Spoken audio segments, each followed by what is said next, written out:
Block एवं cluster स्तरीय निपुण ओडिशा मेला आयोजन नारायणपाटना शिक्षा विभाग द्वारा निपुण ओडिशा मेला आयोजन करा जायतिला।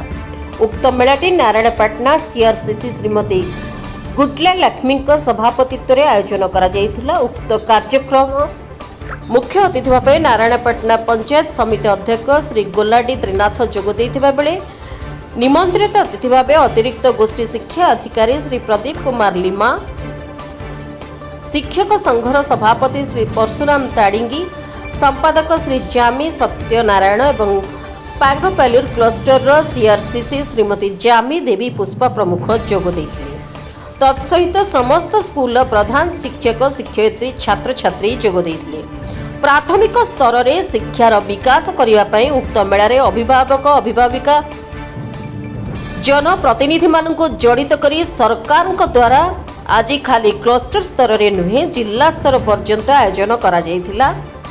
मौलिक साक्षरता संख्या ज्ञान और शिक्षादान प्रशिक्षण सामग्री माध्यम रे पिला मानको प्राथमिक स्तर रे शिक्षार विकास करिवा पई आज सरकार एही नुआ योजना आरंभ करिसेंती।